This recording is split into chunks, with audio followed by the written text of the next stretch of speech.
Okay. It seems like, well, we don't know. They used boss, so maybe the other card was research, right? Okay, they commit to the bench. Oh, it is Marty. Okay, so I mean that's bad because if they KO my Bolton, then I'm in trouble, right?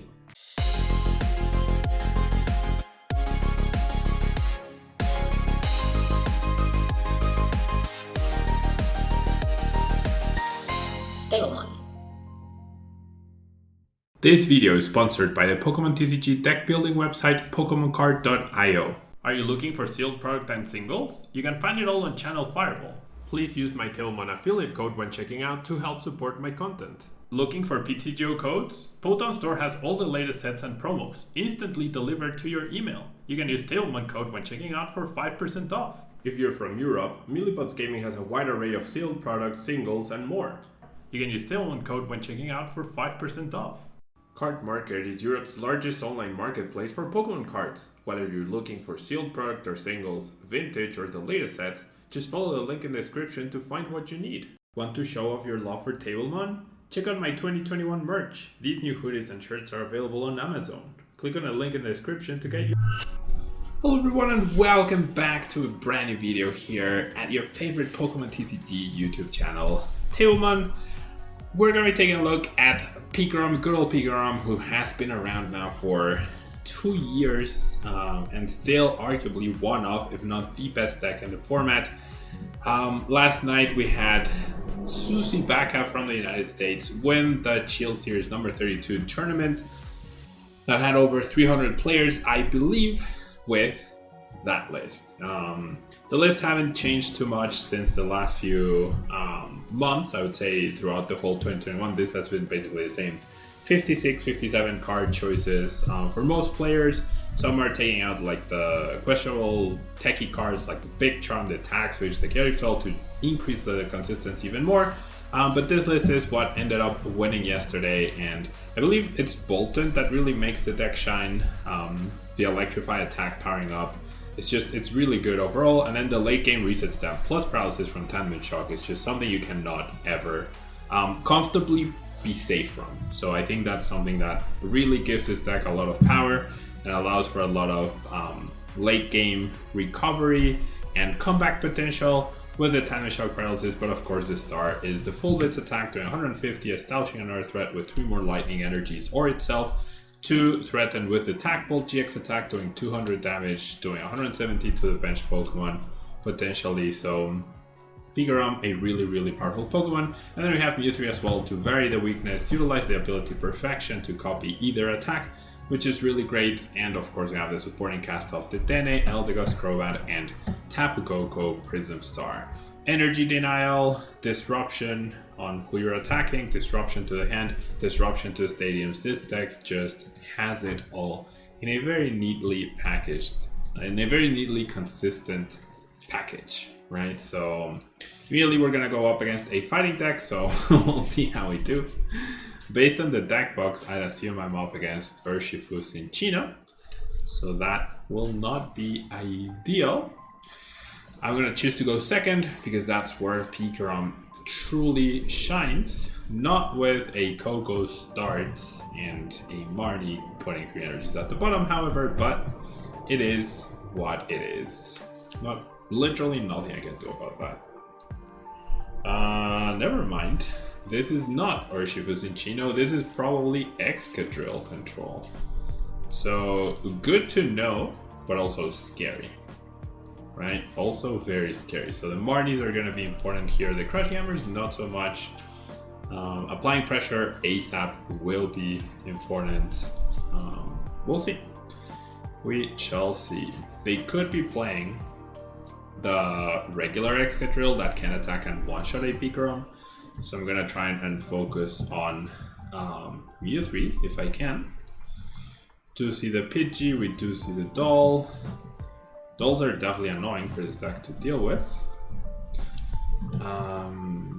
Switching options. It's going to be a ton of things to look out for in this particular matchup. There we see the Station utilizing Intrepid Sword. And I do top deck a Pika, which is not bad at all. Let's go ahead and Crushing Hammer. Nope. I'll bench the Pikarom, sure, and then we'll Marnie. We're looking for Bolton plus energy. We do play 4 Bolton. We do find the Bolton, which is really nice. So I am down to the speed energy plus my top deck to get out of this dead draw-ish situation. But I will be thinning 2 energies as well in case I don't get anything good here, which I don't. But at least I can start applying pressure, right? At least I can start applying pressure. So the question is, I mean, I already benched the Pikarom. I don't think I want to bench the Pikarom and the Mewtwo, because then if I power up the Mewtwo, the Pikarom becomes a very big liability in terms of who I power up, right? So we shall see. We shall see. We are going to see a Crushing Hammer on the active, potentially forcing me to use a switching card. Then we're going to see the Bird Keeper. Yeah, on the active, and also not a basic energy, therefore rendering Coco a little less useful, right, than we would like it to be. To see the Airmail. So I guess it isn't even Excadrill Cinccino, it's actually Excadrill Pidgeotto, which when I tried out the deck, I wasn't the biggest fan of that. It felt like the 1 card versus 2 card definitely makes a big difference, so we'll see. We do see the Galarmine getting played down, which is not ideal. Yeah, so my opponent getting like a very, very nice setup. Okay, so it's do or die, I think, here for me. So I'm just gonna go ahead and full blitz. And in case of boss, I'm gonna go ahead and power up 2 to Bolton. Right now, Coco has a 1 retreat cost. Bolton has a 4 retreat cost, but it can attack. So we'll see. Yeah, we'll see. Really unfortunate that I don't have any Quick Balls, Cherish Ball, Radar, or any sort of supporter, right? Marnie would be the ideal supporter here to take away resources from my opponent after I take a knockout. That's usually how you want to approach the matchup. To see a Syndicate Blend. I also don't want to overbench, right? That is definitely true. I absolutely do not want to overbench by any means.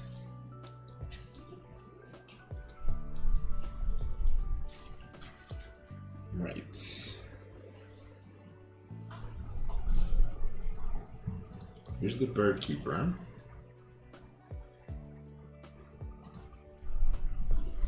And that's 2 out of 2 heads for my opponent. Must be nice. I mean, good thing I have this energy, but I might have to load up 1 energy on the Pikarom just to try and play around that sort of scenario where my opponent flips and the other heads flip. Don't want to commit to the big tack bolt though, but okay, we're finally gonna get a prize card. Not much else we're gonna do. I attach 1 to have Crushing Hammer protection, sort of threaten with the tack bolt. We'll see. Scared to think about a potential Look Metal play. Scared to think about Jesse Chains or whatnot.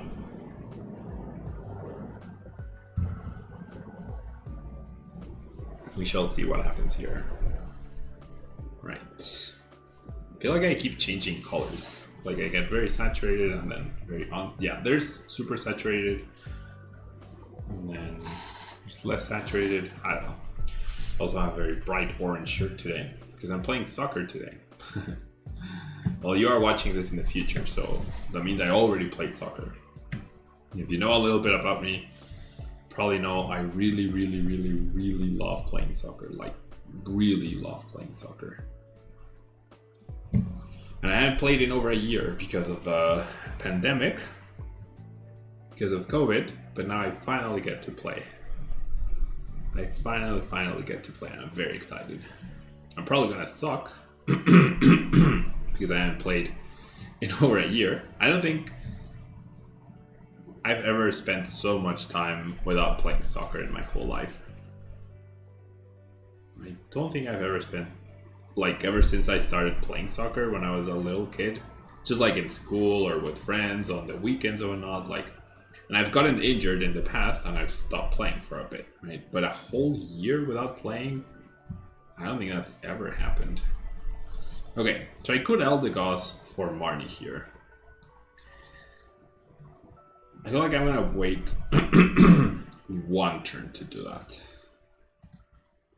And if my opponent wants to use Persian to take one card away from my hand, then that's completely fine. So the question is, do I attach both energies now? Honestly, I think I'm going to. I'm gonna be extra risky right now. It does open up the look metal pretty badly, but if I can go Tack Bolt, get 2 prizes with a Marnie, that might be game ending. And I have the energy to potentially compensate for a Crushing Hammer. I also have Coco Prism Star. The issue could be the Excadrill, right? If my opponent plays down the Excadrill, yeah, if my opponent plays down the Excadrill that can KO Pikarom, then I'm going to be in all of trouble, right? And the immediate Drill World promotion is a little scary. But I don't think the lists have been, like, latest control lists have been playing it, so I'm hoping that will not be the case.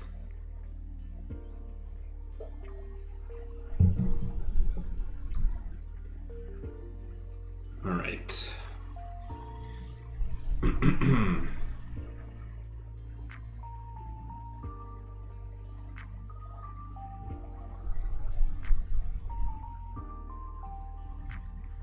To see a Bird Keeper, so maybe not. The only Pokemon that can take a hit is this Asian, but I could just choose not to. Use the Tack Bolt onto it. See another Pidgey. Oh my gosh, for a second I thought the first attack was Confuse Ray, and I was like, no, please no. Please no. Alright. Doesn't seem like my opponent will be able to do anything about this.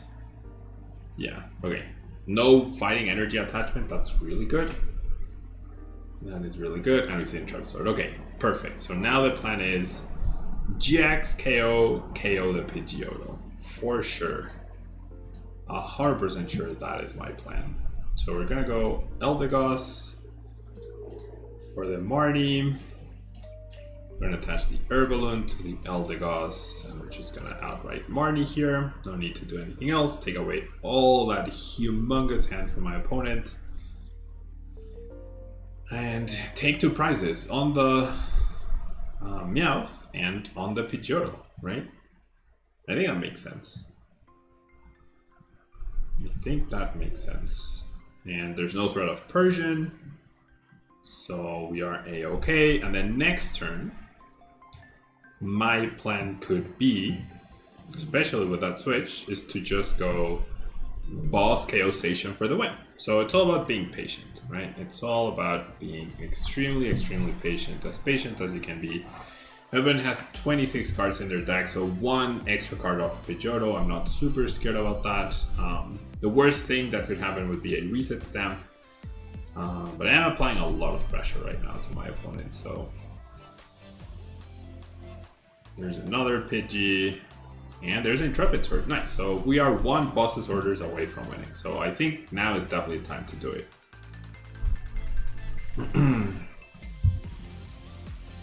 Alright, so this is what I'm going to do. I'm going to quick pull away this. Now I'm going to grab the Mewtwo. No, could grab Boltund actually. Yeah, I kind of prefer the Boltund. Sure, let's do Boltund. Alright. We're gonna do bench the Boltund.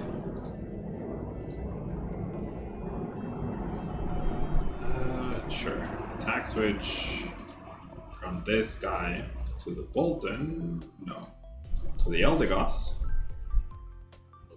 Attach energy to this Boltund. Yep. Draw 2 cards. Okay. Well, if I do this though, I'm gonna be using up all my switches. So So that's a little not ideal, but I do have 3 bosses orders in there, so I think I'm just gonna go for it. So might as well use Dance of the Ancients. I'll attach the energy here. So I have enough energy to get a KO, right? I have 10 energy in play, so I'll do 1 switch.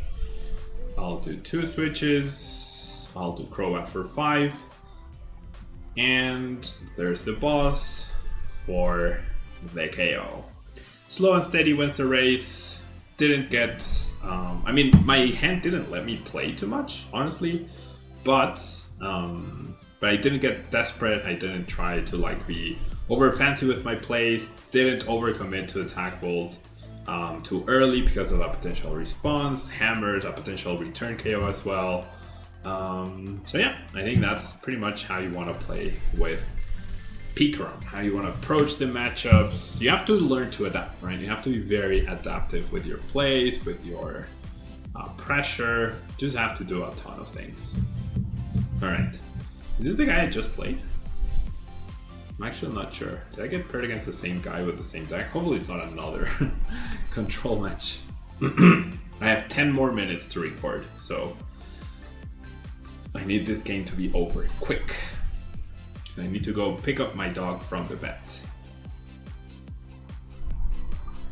Everything's okay. She just got her teeth cleaned because dogs need to go to the dentist as well. Dogs need to go to the dentist as well.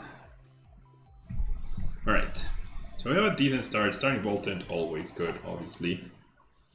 Against a Jirachi, that probably means a fire deck. Could mean a control deck, but probably means a fire deck.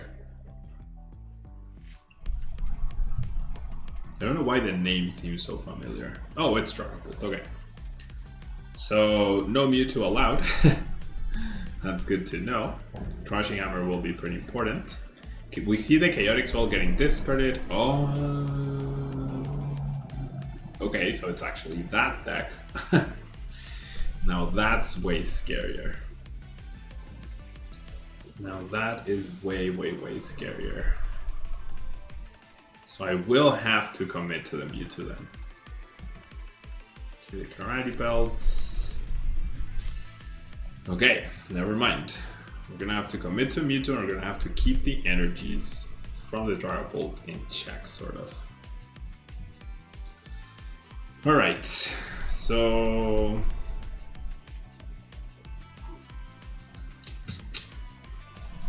Sure. Okay.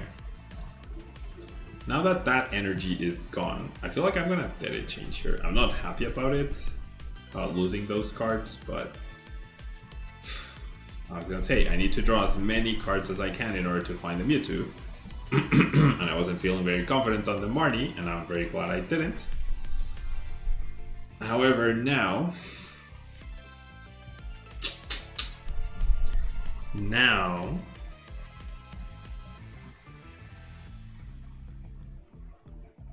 oh man.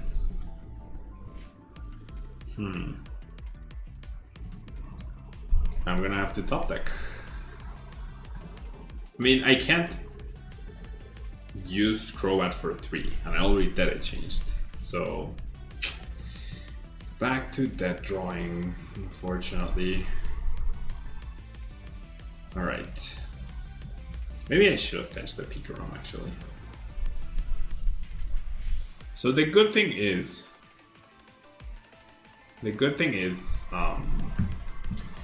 Dragapult doesn't one-shot Mewtwo, but this is still very scary. The good thing is, like, if my opponent commits to getting the Boltund, I can KO that guy back, unless they play down Jirachi. But if they play down Jirachi, then I'm okay-ish, right? Okay-ish, because then I don't have weakness to the Dragapult, so... Okay, you see the Scoop Up Net. Promotes the Dragapult. Goes for a quick ball. I really hope I see a Marnie for my opponent here. That would be fantastic. Okay, so on top of the weakness, they have Mimikyu. Oof.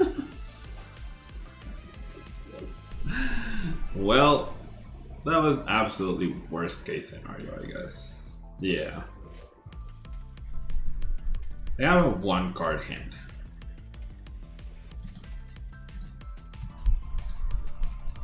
Ugh. This is awful. Okay. Let me flip heads here. Okay, thank you. Right, so this is honestly what I have to do. It sucks. I still have Coco, right? Okay, Mewtwo's back online. What a game. What a game. Okay, it seems like, well, we don't know. They used boss, so maybe the other card was research, right? Okay, they commit to the bench. Oh, it is Marty. Okay, so I mean that's bad because if they KO my Bolton, then I'm in trouble, right? And all they need is a switch, and I'm still dead drawing. All right, see how different it is. Like, I know this game has no competitive relevance, and there's nothing I'm missing out on by losing this game, so I'm okay. You know, like I'm not happy, but I understand that this happens. In Players Cup, though, in 50 keys, 50 decks, it's a whole other story because there's so much at stake. Okay, so this is generally like the hardest counter to this deck as you can possibly find. The hardest counter to this deck. Wow, did they click Gmax Rapid Flow? That makes no sense. That actually makes no sense. But hey. Alright. With some really good luck, I could actually get a return KO here. But that requires so much. So much. And that's definitely not the way to go.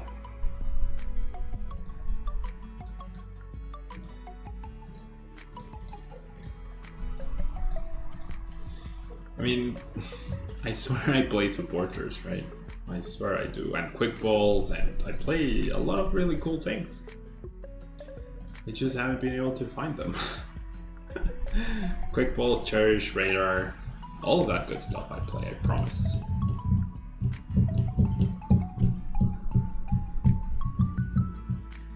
Psychic.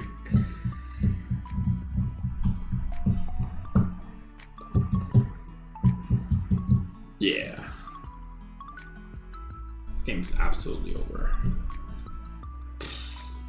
They have the luxury to discard 2 researches, and here I am just struggling with life. It's definitely over. My top deck is not what I needed. Alright, so I'm gonna leave it here. Sure, a really good game where everything flowed very nicely, but we did draw quite a bit. And then this game where even though my opponent gave me a full Marnie with my 2-card hand, I still dead drew. So that can happen. That is the format. That is what Marnie causes a lot of the times. As I'm sure you've seen, Marnie is my biggest weakness overall. Thanks so much for tuning in. Pikarom, one of the best decks, but I mean, this can happen to anyone. Feels like it happens a little too often to me, but it is what it is. Thanks so much for tuning in. Hope you enjoyed, and I'll see you in the next video. Goodbye.